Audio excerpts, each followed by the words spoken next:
नमस्कार, आप सभी का स्वागत है स्टार सिटी न्यूज़ में। मैं इस वक्त दिल्ली के महरौली विधानसभा दक्षिणी दिल्ली में मौजूद हूँ। साथ ही हमारे दीपक यादव जी हैं, जो कि भारतीय जनता पार्टी के हैं और मंत्री हैं आज किसान मोर्चा जिला महरौली से। आइए इनसे बात कर लेते हैं। सबसे पहले सर, चुनावी मुद्दों पे आपसे बात करेंगे। आपकी जो ये दक्षिण दिल्ली लोकसभा है, यहाँ से रामवीर बिदुड़ी जी चुनाव लड़ रहे हैं सर, क्या माहौल बना हुआ है सर? सभी से पहले तो सभी को जय श्री राम। जी सर। और जैसा कि आपने एक सवाल पूछा है कि क्या माहौल बन रहा है बिल्कुल। रामवीर जी के पक्ष में, तो मैं आपको बताना चाहूँगा कि माहौल तो 2014 से ही नरेंद्र मोदी जी ने बना दिया था अच्छा अच्छा। भारतीय जनता पार्टी के पक्ष में और साथ ही साथ भारत देश के पक्ष में। तो वही माहौल अब बढ़ता जा रहा है। रामवीर विदुड़ी तो उसमें एक जो कहते हैं सिपाही है, मोदी जी के एक सिपाही है जो उनके विकास के कार्यों को आगे लेके जाएंगे। अच्छा, विजन क्या लेके चल रहे हैं सर? हमारा विजन देश की तरक्की, महरौली ज़िले की तरक्की, अपने हमारे जो एमपी साहब की जितनी भी कॉन्स्टिट्यूंसी है उसकी तरक्की। देखो, छोटे छोटे गांव की तरक्की होगी तभी देश की तरक्की होगी। अच्छा, जैसे रामवीर विदुड़ी जी इस समय चुनाव लड़ रहे हैं, तो क्या मैसेज लेके चल रहे हैं? लोगों के बीच में जा रहे हैं, क्या मैसेज दे रहे हैं? रामवीर विदुड़ी जी ये मैसेज लेके चल रहे हैं कि वैसे तो जो मोदी जी ने अभी तक विकास कार्य किए हैं उनको आगे बढ़ाना है।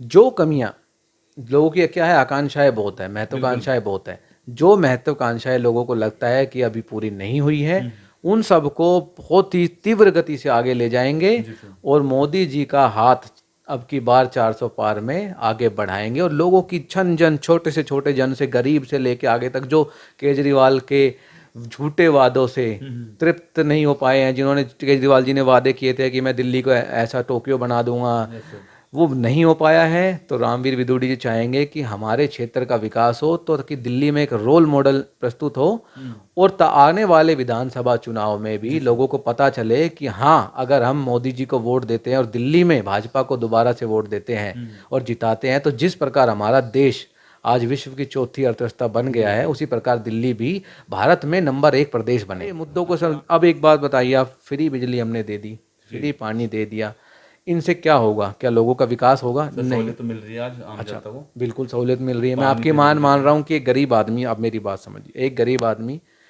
10,000 रुपये कमाता था पहले। बिल्कुल बिल्कुल। वो 5,000 में मान लेता हूँ कि आपने बोल दिया बिजली पानी का खर्च कर दे, उसका 5,000 बच जाते थे। बच जाता है, बिल्कुल सर। आज के समय में क्या हुआ है, फ्री में हमने उनको बिजली पानी दे दिया है, अब वो 10,000 नहीं कमा रहा है। अच्छा। अब उसने सोच लिया कि मुझे 5,000 रुपये तो मेरी बिजली पानी बच गया है। उसको क्या है, मेहनत करने का जो उसकी आदत थी वो छूट रही है धीरे धीरे। अब वो क्या कर रहा है, वो सोच रहा है बिजली पानी तो फ्री है, वो आराम से अब धीरे ले लिया अपनी लाइफस्टाइल। देखो, मेहनत करनी पड़ती है आगे बढ़ने के लिए, फ्री में कुछ नहीं होता। मोदी जी भी मेहनत करते हैं देश को आगे ले जाने के लिए। तो जब ये फ्री की आदत पड़ी है तो दिल्ली वासियों ने मेहनत करना कम कर दिया। और जो जैसे कि दिल्ली में कोई कॉलेज नया नहीं खुला है, दिल्ली यूनिवर्सिटी में कितने कॉलेजेस है, एक भी नया कॉलेज नहीं खुला है। स्टूडेंट बढ़ते जा रहे हैं, कॉलेज एक भी नहीं है। बच्चे क्या कर रहे हैं, फीसें प्राइवेट कॉलेजों में लाखों रुपए दे रहे हैं। अगर दिल्ली सरकार को काम करना था तो कॉलेज खोलने थे यहाँ पे, कॉलेज नहीं खोल पाई। क्यों नहीं खोल पाई? अब वही देखो, आपने बोला था फ्री से क्या, ये फ्री का नुकसान है। अगर दिल्ली सरकार में फंड होता तो सरकार कॉलेज और स्कूल भी खोल पाती। मगर आपकी 25 साल हो गए दिल्ली में, सरकार नहीं बन पाई। आप क्या उम्मीद लगाते हैं कि आगे बन जाएगी सरकार? ऐसा कोई चेहरा कोई दिल्ली में, कोई मुख्यमंत्री का? देखो, दिल्ली में मुख्यमंत्री के बहुत चेहरे हैं, दिल्ली में बहुत पुराने पुराने नेता हैं, परंतु दिल्ली की जनता को जो झूठ के कारण जो विश्वास, दरअसल क्या है, बीजेपी दिल्ली में पहले से मजबूत है, अभी भी है। बीजेपी की वोट ना, सरकार ना बन पाने का मुख्य कारण है कांग्रेस की कमजोरी। जी, आपसे मतभेद मानते हैं भारतीय जनता पार्टी में? हाँ जी। नहीं, आपसी मतभेद कुछ नहीं है हमारी पार्टी में, कोई आपसे मतभेद कोई कौन मत नहीं, सब एक दूसरे। अब बीजेपी ने क्या किया है, देखो, हमारे दिल्ली के सारे कैंडिडेट बदल दिए सिर्फ मनोज तिवारी जी को छोड़ के। मतलब ये हर 5 साल में कैंडिडेट क्यों बदले हैं? 5 साल में नहीं, अब की बार बदले, 2 बार से ये कैंडिडेट थे। पहले बार बदले गए सर। देखो, हर कार्यकर्ता को एक उम्मीद रहती है जो 15 साल से आया है कि मैं भी काम करने का मौका मिले। बिल्कुल। तो भारतीय जनता पार्टी कर एक ही आदमी को, जैसे कांग्रेस पूरे साल 50 साल से राहुल गांधी को ही बनाए जा रहे हैं, एक ही परिवार को ले। अगर भारतीय जनता पार्टी एक ही बंदे को टिकट देगी तो उसमें भी फिर अहंकार आ जाएगा। वो चाहती है कि थोड़ा समय, अगर आपने 2 कार्यकर्ता है, एक कार्यकर्ता को टिकट दे दी तो दूसरे को अगली बार टिकट मिलेगी तो वो भी मेहनत करेगा। इसलिए हमारी टिकटें भी मेहनत के आधार पर दी जाती है कि जिस आदमी ने इस बार ज़्यादा मेहनत की है उसको दिया जाए, ताकि वो भी अपना कुछ योगदान दे सके। अच्छा, आप जैसे भारतीय जनता पार्टी में हैं, जिले की जिम्मेदारी पे हैं, मंत्री हैं आज आप किसान मोर्चे में, तो किस किस तरह से आप जनता के लिए, किसानों के लिए क्या उठा रहे हैं आवाज़? देखिए, वैसे तो दिल्ली प्रदेश में, दिल्ली में किसान की खेती बहुत कम है, कम है बिल्कुल। परंतु जितने भी हैं उनको भी दिल्ली सरकार ने बहुत वादे किए थे कि अच्छा ज़मीनों का मुआवजा मिलेगा, आपकी खेती की ज़मीन के लिए पानी मिलेगा। ना तो दिल्ली में कहीं पानी है, किसी भी खेती ना होने की वजह क्या है? लोग बाग किसान अपनी खेती ज़मीन क्यों बेच रहे हैं? क्योंकि उनके पास पीने के लिए पानी की सप्लाई नहीं है, ट्यूबवेल बोरवेल में पानी नहीं रहा है। दिल्ली सरकार को एक योजना दे नहीं पाई कि सिंचाई तक वहाँ पहुँच पाए। हमारी किसान मोर्चे की एक ये उम्मीद रहती है कि हम जाएं, घर घर तक जाएं और बताएं लोगों को कि भाई हमारे ज़िले में जितने भी किसान परिवार हैं वो मोदी जी की जितनी भी किसान सम्मान निधि है या मोदी जी जो पूरे देश के लिए करते हैं सारी योजनाएं उन तक पहुंचाए, धरातल तक जब पूरे भारत में पहुंच रही है तो दिल्ली में क्यों नहीं है? क्योंकि दिल्ली में केजरीवाल जी उनको पहुंचने नहीं देते। अच्छा, आप भारतीय जनता पार्टी में वैसे कितने समय से जुड़े हैं सर? मुझे भारतीय जनता पार्टी में वैसे तो मेरा पूरा पारिवारिक पृष्ठभूमि भारतीय जनता पार्टी के अटल बिहारी वाजपेयी जी के साथ मेरे दादाजी एक कार्यकर्ता थे। उन्होंने कभी कोई पद नहीं लिया, वो पूरे कार्यकर्ता थे। उसी लेगेसी को हमने आगे बढ़ाया हुआ है। तो हम भी 15 साल मुझे हो गए भारतीय जनता पार्टी में, हम एक कार्यकर्ता के रूप में। अब की बार मैंने पदभार संभाला है। अच्छा, तो पार्टी के साथ मतलब आप किस किस तरह से काम कर रहे हैं अपनी पार्टी के लिए, किस तरह मजबूत देखो, कर रहे हैं? पार्टी हमें जो भी कार्य देती है, बूथ लेवल से लेके एक छोटे से जनमानस से लेके उस तक अपनी बातें पहुंचाना। चाहे मैं घर में बैठा हूँ, सबसे पहले अपने घर में बताना कि भाई मोदी जी की और देश का क्या विजन है, हमें किस तरफ जाना है। उन चीज़ों को मैं लेके आगे अपने घर से शुरुआत करके अपने मोहल्ले से गांव से ज़िले में हम जाते हैं और उनको बताते हैं कि अगर आप भारतीय जनता पार्टी से जुड़ोगे तो इन योजनाओं से आपको लाभ होगा और आपको लाभ होगा तो देश तरक्की करेगा। अच्छा, बसंत कुंज जो आपका वार्ड है, बेसिक क्या क्या समस्या है इन क्षेत्रों में? वसंत कुंज वार्ड में देखो, अभी अगर दिल्ली प्रदेश की अगर आप बात लेके चलोगे जी सर। तो जो उम्मीदें थी लोगों की कि भाई दिल्ली सरकार ने जैसे पानी का उन्होंने बोल दिया, बिजली का बोल दिया, पर जो सड़कें टूटी हुई हैं, अच्छा, ठीक है। बसंत कुंज की वसंत कुंज में इधर वसंत कुंज सिर्फ डीडीए फ्लैट्स तक नहीं है, मैं आपको बता दूं। जो हमारा पूरा वार्ड है इसमें गांव भी आता है, ग्रामीण क्षेत्र भी आता है, ओके ओके।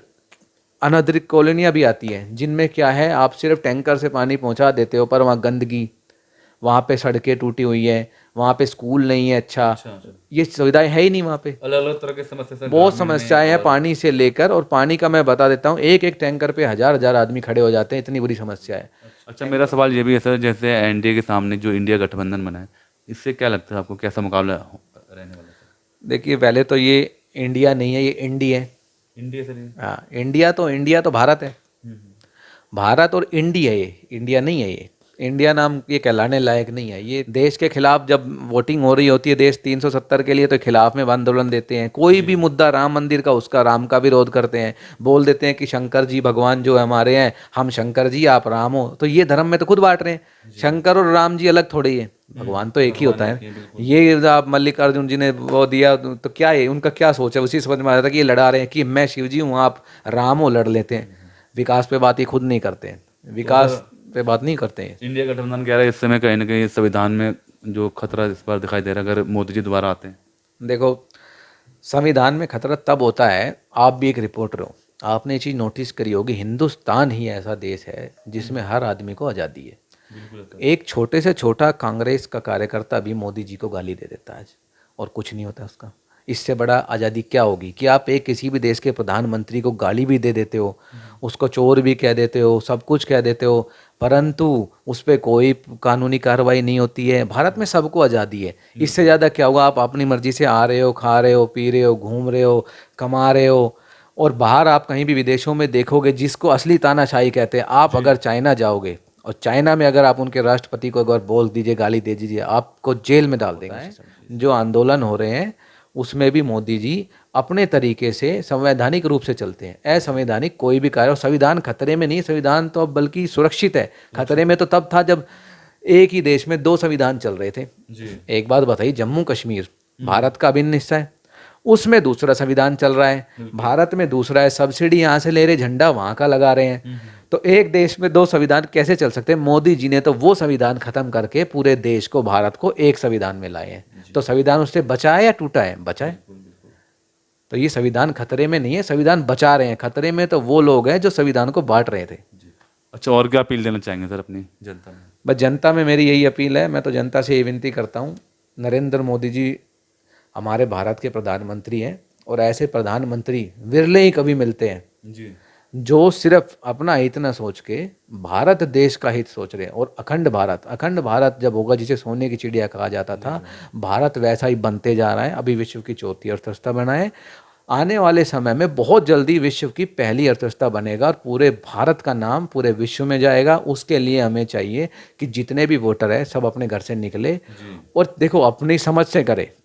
सब, हर इंसान खाना खाता है, सबको समझ है कि उसको किसको वोट देना है। सोचे समझे किसी की बातों में ना आए, परंतु देश के लिए वोट करे, उस चीज के लिए वोट करे जिससे भारत देश का विकास हो, ना कि खुद का स्वयं का विकास हो। भारत देश के विकास के लिए वोट करे, बस यही मेरी एक प्रार्थना है सभी भारतवासियों से और हमारे क्षेत्रवासियों से। बहुत बहुत धन्यवाद दीपक जी आपका। तो ये हमारी सीधी बात दीपक यादव जी से, स्टार सिटी के साथ मैं जितेंद्र गुप्ता।